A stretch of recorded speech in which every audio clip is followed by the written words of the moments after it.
வணக்கம் நண்பர்களை, நீங்கள் பார்த்து கொண்டே இருப்பது உங்கள் கௌசிகா ரிவ்யூ. சரி வாங்க வீடியோக்குள்ளே போய் என்ன நடக்க போகுது அப்படின்னு சொல்லிட்டு பார்த்தீங்கன்னா, நம்ம மல்லி இருக்காங்களே, இதுக்கு மேலே பொறுத்தது போதுண்டா, பொங்கி எழுந்தாதான் நம்ம வாழ்க்கையில் ஜெயிக்க முடியும்னு சொல்லிட்டு அரவிந்த் என்ன மனசால மன்னிச்சிருங்க, நான் உங்களுக்கு துரோகம் பண்ணணும்னு சொல்லிட்டு நினைக்கல. என் வாழ்க்கையில் நான் யாருக்குமே துரோகம் பண்ணணும், யாரும் ஏமாற்றணும்னு சொல்லிட்டு எப்போவுமே திட்டமிட்டு நான் செஞ்சதில்லை.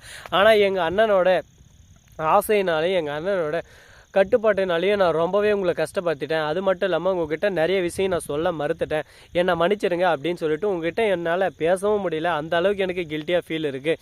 உங்களுக்கு எல்லாத்தையுமே நான் ஃபோன்லேயே காட்டிடுறேன் அப்படின்னு சொல்லிட்டு நம்ம மல்லிக்கும் விஜய்க்கும் கல்யாணம் நடந்தது எல்லாமே ஒரு பக்கம் போட்டு காட்டிடுறாங்க. அவங்க வாழ்ந்த வாழ்க்கை எல்லாமே ஒரு பக்கம் அங்கே நிகழ்காலம் மாதிரி காட்டி விடுறாங்க. அதை பார்த்ததும் நம்ம விஜய் என்னமே பேசாமல் ஒரே வார்த்தை தான், இதுக்கு மேலே எனக்கு நீ வேணாண்டி அப்படின்னு சொல்லிட்டு கோபமாக பேசுவார் அப்படின்னு சொல்லிட்டு தான் எல்லாரும் எதிர்பார்த்தீங்க. அதுதான் இங்கே இல்லைங்க, அது பாஸ்ட்டுங்க. உங்களோட பாஸ்ட் எனக்கு முக்கியம் இல்லை. நீங்கள் இப்போ நிகழ்காலம் உங்களுக்கு நீங்கள் தான் எனக்கு முக்கியம். உங்கள் மேலே நான் காதல் வச்சுன்னு இருக்கேன். உங்களுக்கு என்ன பிடிச்சிருந்தா நீங்கள் என்னை ஏற்றுக்கலாம். அப்படி இல்லை எனக்கு விஜய் தான் வேணும், விஜய் தான் பிடிச்சிருக்குன்னு சொன்னாலும் எனக்கு பிரச்சனை இல்லை. உங்கள் மனசுக்கு பிடிச்ச மாதிரி நீங்கள் விஜயை கூட கல்யாணம் பண்ணிக்கோங்க அப்படின்னு சொல்லிட்டு சொல்கிறாங்க.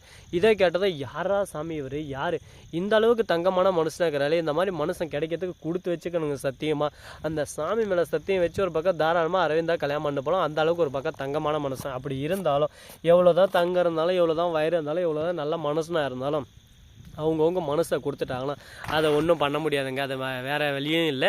அந்த மாதிரி தான் இப்போதைக்கு கான்செப்டில் போயின்னு இருக்குது. சரி, இதுக்கு மேலே என்னென்ன நடக்க போகுது அப்படின்னு சொல்லிட்டு பொறுத்து வந்து பார்த்தா தெரிய போகுது. அது மட்டும் இல்லாமல் அதே சமயத்தில் மறுபக்கம் என்ன நடக்குதுன்னு சொல்லிட்டு பார்த்தீங்கன்னா, கரெக்டாக நம்ம நாகு இருக்காங்களா, அவங்க ஒரு பக்கம் என்னடா இது நம்ம பாபு இன்னும் எழவே இல்லை, பாபு ஒரு பக்கம் ஃப்ளாட் ஆகிட்டாரா, மாத்திரையே கிளவி அதிகமாக போட்டு தந்தே அப்படின்னு சொல்லிட்டு கேட்க, நான் எங்கடி போட்டு தந்தேன், நீ தாடி எல்லாமே போட்டு தந்தேன், எட்டுமே கொடுக்க சொன்னால் கொடுத்தா, அது கொடுத்தது ஒரு குத்தமாடி அப்படின்னு சொல்லிட்டு கேட்க, ஐயோ என்ன சொல்கிற, போச்சு அப்படின்ற மாதிரி தான் இப்போ போயின்னு இருக்குது.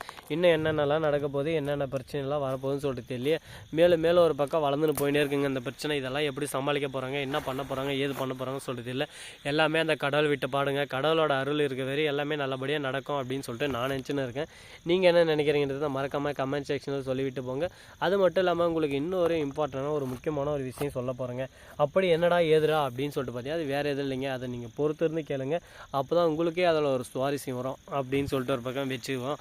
அதே சமயத்தில் கரெக்டாக நம்ம அரவிந்த் இருக்கார்ல, உனக்கு பிடிச்ச வாழ்க்கையை நான் சேர்த்து வைக்கிறேன், எங்கே உங்கள் அண்ணன் நான் போய் பேசுகிறேன் அப்படின்னு சொல்லிட்டு கேட்க, என் அண்ணனை அதுக்கு முன்னாடி என் அண்ணனும் என்னோட அண்ணியும் மறுபக்கம் என்னோட பாட்டியும் 2 பேரும் சேர்ந்துன்னு மயக்க மருந்து கொடுத்து மயங்க வச்சிட்டாங்க என்னை தப்பிக்க வைக்கிறதுக்கு. ஆனால் எனக்கு தப்பிக்கிறதுக்கு மனசு இல்லை, தப்பிக்கிறது ஒரு செகண்டு. ஆனால் உங்களை மாதிரி நல்லவங்க மனசை கஷ்டப்படக்கூடாது, அதனால தான் உங்ககிட்ட எல்லா உண்மையும் சொல்லி உங்ககிட்ட மன்னிப்பு கேட்கலான்னு சொல்லிட்டு வந்துட்டேன்னு சொல்லிட்டு சொல்கிறாங்க. இதை கேட்டதும் இந்த மாதிரி ஒரு மனசு இருந்திருக்கே, அது வெரி நல்லது, எப்படி என்ன ஏன் சூழ்நிலையில் நீ புரிஞ்சு என்கிட்ட வந்து பேசின பார்த்தியா, ரொம்ப பெருமையாக இருக்குது அப்படின்னு சொல்லிட்டு ஒரு பக்கம் அரவிந்த் பேசினு இருக்காரு. இது இன்னும் எங்கே போய் முடிய போகுது, என்ன ஆக போகுதுன்னு சொல்லிட்டு தெரியல. ஒரு பக்கம் பரபரப்பாகவும் ஒரு பக்கம் சந்தோஷமான சூழலாகவும் போயின்னு இருக்குது. சரி, எல்லாமே அந்த கடவுள் விட்டப்பாடு, கடவுளோட அனுதர்வும் கடவுளோட அருளும் இருக்கிற வரையும் என்ன ஆகாதுன்னு சொல்லிட்டு நம்பிக்கையோட ஒரு பக்கம் வாழ்க்கையை வாழ தொடங்கணும். அப்போ தான் வாழ்க்கையில் ஒரு ஜம்முன்னு கும்முன்னு ஒரு வாழ்க்கை அனுமையும். ஸோ நண்பர்கள், இந்த வீடியோ பிடிச்சிருந்தா லைக் பண்ணுங்கள், கமெண்ட் பண்ணுங்கள், ஷேர் பண்ணுங்கள், டிண்டிங் மேலே தட்டி விட்டு போங்க. அப்போ தான் நான் போகிற அடுத்த வீடியோ உடனுக்குடன் வரும். மிக்க நன்றி. தேங்க்ஸ் ஃபார் வாட்சிங். Tata, see you. நன்றி, வணக்கம், வந்தனம், வருக தருக.